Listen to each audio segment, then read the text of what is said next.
আমরা কিন্তু যে জুলাই সনদের ব্যাপারে আমরা 100% কমিটেড, বাট কোনগুলো যেগুলো আমরা সই করেছি এই কথাটা খুব পরিষ্কার করে বলতে চাই। আমরা যেগুলোতে একমত হয়েছি সেই বিষয়গুলোতে আমরা কমিটেড, সেই কমিটমেন্ট আমরা ঘন থেকে এতটুকু নড়ব না। আপনার আমাদের উপর চাপিয়ে দেওয়া যেটা একটা আপনার কোনো শর্ত, এটা তো মেনে নেওয়াটা আমাদের জন্য নিশ্চয়ই আপনার সবসময় সম্ভব নাও হতে পারে, তবে সেটা আমরা আলোচনা করেছি।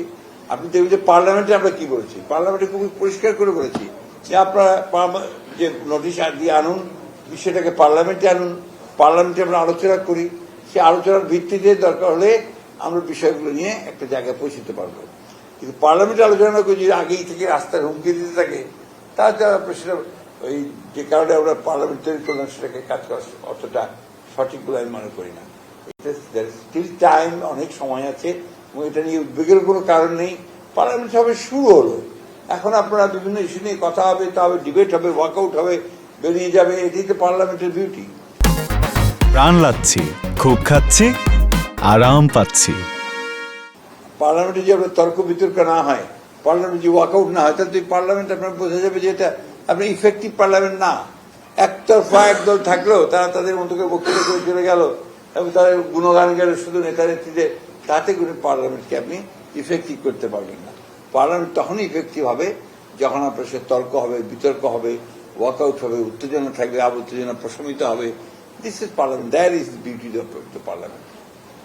স্যার, আপনাদের আরো বড় দুইটা অঙ্গীকার ছিল আইন শৃঙ্খলা পরিস্থিতি নিয়ন্ত্রণ যুদ্ধ আর দুর্নীতি নির্মূল, যেটা বারবার বলেছেন সবগুলো সবাই, সেটা কি আপনারা এক মাসের মধ্যে সব দেখতে চান? ইতিমধ্যে দেখেন বম্ব কালচারের ব্যাপারটা একদম নাই বললেই চলে। এই এক মাস মোবাইল কোনো ঘটনা, বড় কোনো ঘটনাই ঘটেনি। দুর্নীতিতে অলরেডি আর আপনার দুর্নীতি কমিশন ডিজাইন করেছে, নতুন দুর্নীতি কমিশন আসবে। আমাদের বারবার আমাদের বিভিন্ন জায়গায় যারা দুর্নীতির সঙ্গে জড়িত তাদেরকে থ্রেট করা হয়েছে, বলা হচ্ছে যে জিরো টলারেন্স, এই ব্যাপারে কোন রকম আপোষ আমরা করবো না।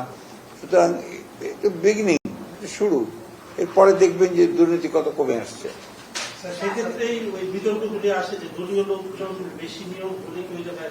এগুলো তো আমাদের ধারণা, পারসেপশন আমাদের, তাই না? অতীতে দেখেছি যে দলীয় লোক আসলেই আওয়ামী লীগ আসছে, আমরা তো সেটা নাও করতে পারি। যেখানে দলীয় লোকগুলো আসবে, আমাদের ট্র্যাক রেকর্ড তো অতটা খারাপ না, আমাদের ট্র্যাক রেকর্ড ভালোই আছে। আর যারা এসছেন, ইউনিভার্সিটির ভাইস চ্যান্সেলর যারা এসছেন, এটা পরীক্ষিত লোক, তারা অত্যন্ত আপনার একাডেমিক্যালি তারা অত্যন্ত যোগ্য, প্রশাসনিক দিক দিয়ে যোগ্য, কোনো দিক থেকে আমি তো অসুবিধা দেখি না। জনবান্ধব যে প্রজেক্টগুলো, সেগুলো কন্টিনিউ করা একটা বড় চ্যালেঞ্জ। এগুলো তো আমরা হোমওয়ার্ক আগেই করেছি, নট দ্যাট যে আমরা এটাকে আমরা একটা পপুলিস্ট একটা স্লোগান দিয়ে নেমে গেছি, তা না। আমরা এগুলোর হোমওয়ার্ক করেছি, কোথা থেকে টাকা আসবে, কিভাবে আসবে, তার ফান্ড কিভাবে আপনার সঞ্চয় করা হবে, আপনার রেভিনিউ আসবে, এগুলো সমস্ত হোমওয়ার্ক করা হয়েছে। হোমওয়ার্ক করেই আমরা নেমেছি এবং আমরা অত্যন্ত আত্মবিশ্বাসী যে আমাদের এই প্রজেক্টগুলো করতে আমাদের কোন রকমের কোন আর্থিক সমস্যার সমাধান না। দলের কার্যক্রম তো চলছে, ছোটখাটো কার্যক্রম আমাদের চলছে, যেগুলো এক মাসের মধ্যে তো সরকার গঠন করতে একটু টাইম লাগছে। সরকার যারা দলের লোক তারা সরকারে চলে গেছেন অনেকেই, বেশিরভাগ, ফলে সেই জায়গাগুলো একটু সময় লাগবে। এটা বিচ্ছিন্ন ব্যাপার না, এটা আলাদা করে দেখা যাবে না। সরকার তো সরকারের কাজ করবে, দল দলের কাজ করবে, কাউন্সিল হবে বছরের মধ্যেই। আমরা এখন সঠিক সময় নির্ধারণ করিনি, বাট ইট উইল বি, আমার মনে হয় শীঘ্রই হবে এটা। স্যার, একটা প্রশ্ন, স্যার, সেটা শুধু আসলে ইসলামী দলের মধ্যে কবে নাগাদ নির্বাচন করতে যাচ্ছেন, বিশেষ করে সিটি কর্পোরেশন নির্বাচনে আপনার সিটি কর্পোরেশনের তো প্রশাসক বসেছে, সেখানে আপনাদের প্রস্তুতি কি, আপনার মন্ত্রণালয়ের প্রস্তুতি কি? আমাদের মন্ত্রণালয় অলরেডি আমাদের তো মন্ত্রণালয়ের কাজ হচ্ছে সিদ্ধান্ত নিয়ে নির্বাচন কমিশনকে জানিয়ে দেওয়া।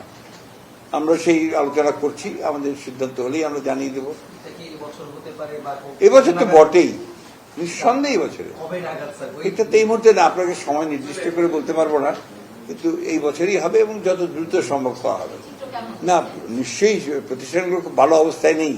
এই প্রতিষ্ঠানগুলো তার নিজের জায়গায় ফিরিয়ে নিয়ে আসা, ইনস্টিটিউশনগুলোকে ডেভেলপ করা, এটাই তো আমাদের কাজ। আমরা বারবার করে বলেছি যে আমরা ধ্বংসপ্রাপ্ত প্রতিষ্ঠানগুলোকে আমরা তৈরি করতে চাই, এটা হচ্ছে আমাদের প্রধান কাজ। সেই জন্যই আপনি দেখবেন যে অনেকগুলো পরিবর্তন আনা হচ্ছে বিভিন্ন জায়গায়, নট অনলি অফিসিয়ালস, তার স্ট্রাকচারের মধ্যে পরিবর্তন আনা হচ্ছে, বিভিন্নভাবে সে ব্যবস্থা নেওয়া হচ্ছে। এবং আপনারা দেখবেন যে কতগুলো জায়গায় আমরা এমন এমন নিয়োগ দিয়েছি যে নিয়োগ প্রথম দিকে অবাক লাগবে যে এগুলো কেন দেওয়া হলো, কিন্তু তার দেখা যাবে যে এগুলোর পেছনে যে কারণটা আছে সেটা হচ্ছে যোগ্য মানুষ এবং অত্যন্ত সৎ মানুষ, তাদেরকে এগুলো নিয়ে আসা হয়েছে।